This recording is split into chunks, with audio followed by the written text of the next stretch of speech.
कुट्टू का आटा सेवन करने की वजह से तकरीबन 40 लोग बीमार पड़ जाते हैं।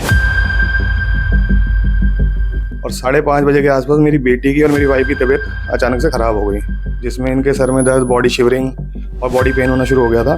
हस्बैंड और बेटा तो खाने के बाद एकदम सो गए थे, तो या तो कह सकते हो आप इस वजह से उन पर रिएक्ट नहीं किया। और जब हमारी बेटी उठी तो उसे ऐसा लगा कि घूम रहा सब और हाथ पैर कांप रहे हैं।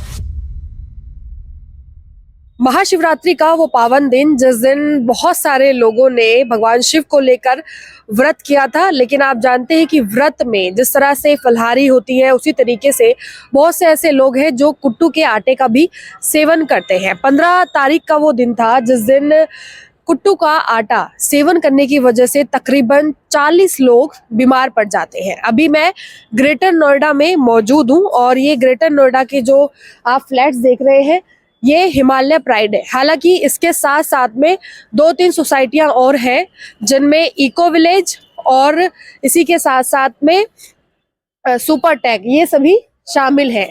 पेशेंट्स जो हैं और जो सोर्सेज हैं उनके माध्यम से ये लगातार कहा जा रहा है कि जिन्होंने भी कुट्टू के आटे को खरीदा था सभी ने फ्लैट के नीचे जो मौजूद ये जनरल स्टोर्स है इन्हीं से खरीदा था। अभी ये देख सकते हैं आप, ये यहाँ पर एक स्टोर है जो पूरी तरीके से जब से ये मामला हुआ है तब से बंद हो चुका है और एक ये जो दूसरा स्टोर आप देख रहे हैं अपना स्टोर, ये अभी भी खुला हुआ है। हालांकि जब ये घटना घटी है उसके बाद से यहाँ पर जो खाद्य विभाग है उनकी टीमें भी पहुंची, उन्होंने सैंपल को भी इकट्ठा किया। उसके बाद पता चला कि बहुत से ऐसे दुकानदार हैं जिनके पास लाइसेंस नहीं था और जो मैन्युफैक्चरिंग थी उसको भी सील कर दिया गया है। यहाँ पर अभी दुकानदार मौजूद हैं, उनसे भी हम बातचीत करेंगे। जो आटा आप लोगों ने दुकान में स्टोर करवाया वो एक ही वेंडर से आप लोग लेते आ रहे हैं?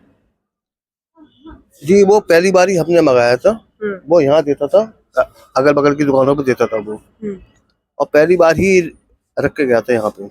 तो वो लाइसेंसी वेंडर है? कैसे आप लोग कैसे जांच पड़ताल करते हैं कि जो सामान देके जाते हैं वो कहाँ से लेकर आते हैं, उनके पास पूरा लाइसेंस है या नहीं है?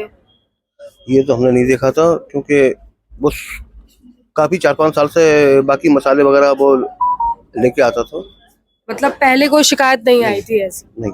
तो आपको कैसे जानकारी मिली कि इतने लोग उस आटे को खाने की वजह से बीमार पड़ रहे हैं? जब पहले मेरी बेटी का हुआ, फिर जब हमने घर पे देखा, फिर हमने अपने वो ग्रुप पे देखा जो हिमालय का ग्रुप है, जब पता चला हमें। देखिए, इस मामले में वैसे मैं आपको बता दूं कि जो खाद्य विभाग है उन्होंने सिर्फ इसी जनरल स्टोर से नहीं बल्कि ऐसे, क्योंकि 2 से 3 सोसाइटीज हैं, हर जगह से जो सैंपल है उनको इकट्ठा किया है। कई दुकान जो है वो बिना लाइसेंस के चल रही हैं जिन्हें सील भी कर दिया गया है। लेकिन ऐसे में सवाल ये भी उठता है कि स्टोर्स पर जो चीज़ें खाने की बेची जा रही हैं वो कितनी पुरानी है, उनमें कितनी मिलावट है, इसकी जांच समय समय पर होना चाहिए। क्योंकि एफएसआई की तरफ से जो लेबल है वो इस कुट्टू के आटे पर भी लगा हुआ था, जिस लेबल ने पूरी तरीके से जो उसकी शुद्धता है उसको एक तरह से धूमिल कर दिया, क्योंकि बहुत सारे जो लोग हैं उसको खाने के बाद बीमार पड़ गए हैं, किसी की जान पर भी आ सकता था। हम लोगों ने आफ्टरनून में मतलब कुट्टू की पकौड़ियाँ खाई थी, मैं, मेरी बेटी, हस्बैंड और मेरा 6 ईयर का बेटा। तो हस्बैंड और बेटा तो खाने के बाद एकदम सो गए थे, तो या तो कह सकते हो आप इस वजह से उन पर रिएक्ट नहीं किया। मेरी बेटी का पेपर था मंडे को, तो मैं उसे पढ़ाने लगी, तो बस हम लोग उठे हैं थोड़ी देर बाद 5 o'clock। वो बोली मम्मा मुझे शिवरिंग हो रही है। मैंने कहा बेटा मुझे भी हो रही है। मैं वॉशरूम गई हूँ, मैंने उसे आवाज़ लगाई कि बेटा मुझे उठा ले, मुझ पे उठा नहीं जा रहा। तो बोली मेरी भी कंडीशन नहीं है आपको उठाने की, आप पापा को बुला लो। मैंने हस्बैंड को आवाज़ लगाई, मैं तो तब बेड पे गिर गई। अब हस्बैंड कभी मेरे को देखें, कभी मेरी बेटी को देखें। मेरे नेबर आए हुए थे, उन्होंने बीपी चेक किया। बीपी के बाद बोले बीपी तो नॉर्मल है दोनों का। ब्लड शुगर टेस्ट करी, वो भी नॉर्मल आई। मेरा तो लेफ्ट हैंड और लेग का मूवमेंट बंद हो गया था। तो हस्बैंड बोले एकदम कि हम हॉस्पिटल ले चलते हैं दोनों को। तो घर से निकलते बेटी ने तो वॉमिट कर दी थी, और मेरा जब हाथ पैर का मूवमेंट नहीं हुआ तो मेरे को व्हील चेयर पे ये लोग ले आए। मैंने रास्ते में वॉमिट करी, बस फिर मुझे पता नहीं फिर क्या हुआ है पूरा। एक्सपायरी नहीं था।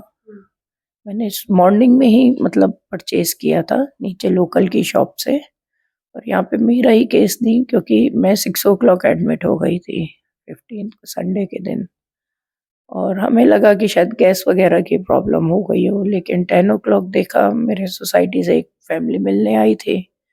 उन्होंने मेरे हस्बैंड को फ़ोन करके बुलाया कि पंकज भाई नीचे आओ, यहाँ तो बहुत सारे केसेस आ गए हैं सेम सिम्टम्स के। उन्होंने नीचे जाके देखा, हमारी सोसाइटी के 6-7 लोग और आए हुए थे। एक तो पूरी फैमिली थी जिसके 6 मेंबर्स थे, 2 लेडीज प्रेग्नेंट भी थी उसमें से।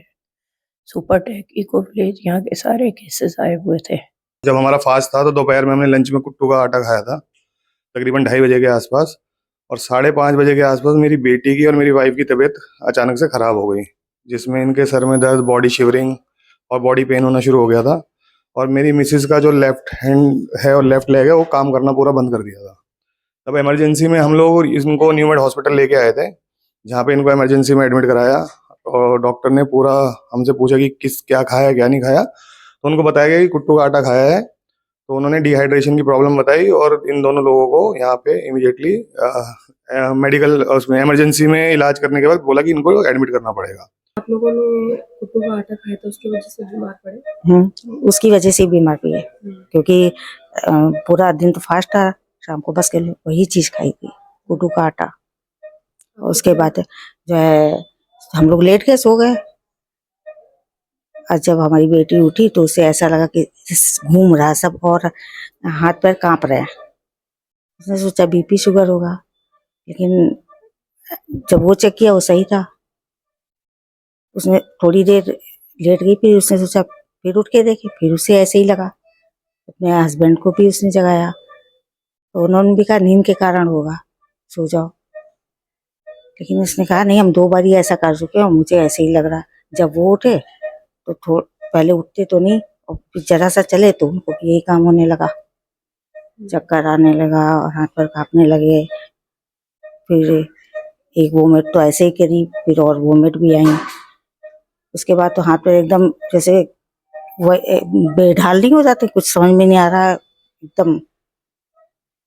और मेरे हस्बैंड और मेरे दामाद की तबीयत तो बहुत ज्यादा खराब हो गई थी।